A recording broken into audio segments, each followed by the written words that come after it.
الله إبراهيم عيسى واعدي حلبان عبد الله سليمان محمد واعدي حلبان عبد الرحمن حسين فارح واعدي حلبان ظاهر عبد شيقو doorashada madaxweynaha dowlad goboleedka galmudug oo ay ku loolameen 4 murashax oo u soo istaagtay qabashada xilka madaxweynaha ayaa lagu kala baxay wareegii koowaad kadib markii Axmed Cabdi Kaariye uu helay 3 dalool 2 kamid ah xildhibaanadii baarlamaanka galmudug ee madasha xaadirka ku ahaa. Axmed Cabdi Kaariye qoorqoor lama kulmin loolan adag hase ahaatee waxaa murashaxiintii la tartamaysay uu ku dhaafay 66 cod sida uu ku dhawaaqay gudoomiyaha baarlamaanka galmudug Dr. Maxamed Nuur Gacal.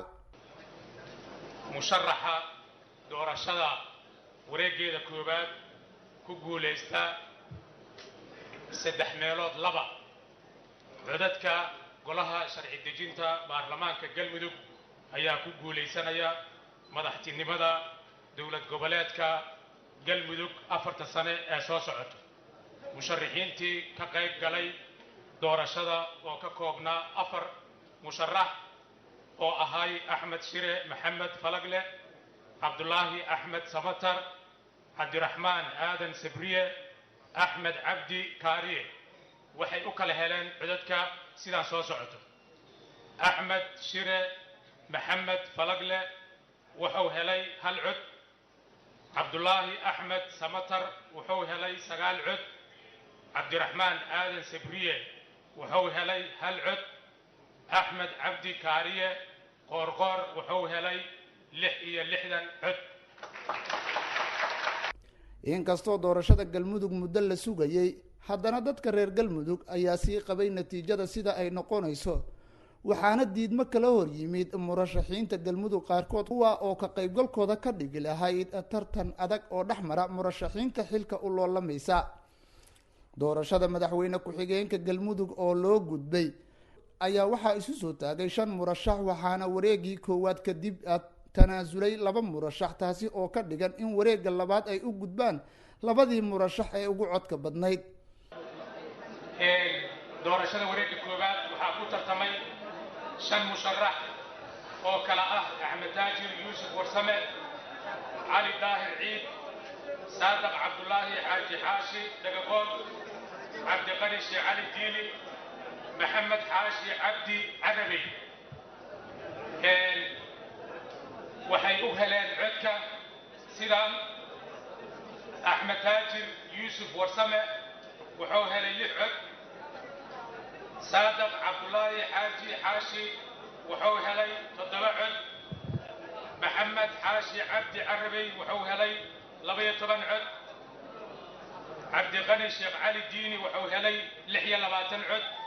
kadib markay tanaasuleen 2 musharax oo u soo gudubtay wareegga labaad waxaan u gudbaynaa wareeggii saddexaad oo ay ku guuleysteen Cali Daahir Ciid iyo Cabdiqani Sheekh Cali Diini.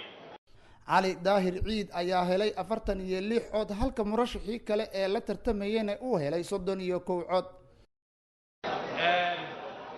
una soo gudbeen wareegga saddexaad musharax Cali Daahir Ciid iyo musharax Cabdiqani Sheekh Cali Diini waxay heleen Cabdiqani Sheekh Cali Diini wuxuu helay 31 cod, Cali Daahir Ciid wuxuu helay 46 cod. madaxweyne ku-xigeenka dowlad goboleedka galmudug 4 sano ee soo socoto waxaa ku guuleystay mudane Cali Daahir Ciid. qaybaha kala duwan ee bulshada qaarkood ayaa aragtidooda ka dhiibtay doorashadii maanta ka dhacday Dhuusamareeb. Assalaamu calaykum warahmatullahi wabarakaatu. magacaygu waa Nuur Xasan Cabdulle oo loo yaqaan Ganay degan magaalada madaxda galmudug ee Dhuusamareeb. wallahi markaan ka hadlo aragtideyda hoggaankan hadda loo doortay galmudug waxaan aaminsanahay inuu yahay kii ummadda baahideeda dhammaystiri lahaa, kii horumar gaarsiin lahaa, haddana aanan shaki ka qabin in lagula dagaalamo dowladda Soomaaliya. sidaas darteed waa kii la isku raaci lahay, waa kii ummaddan horumarka gaarsiin lahaa ilaa idinkiisa.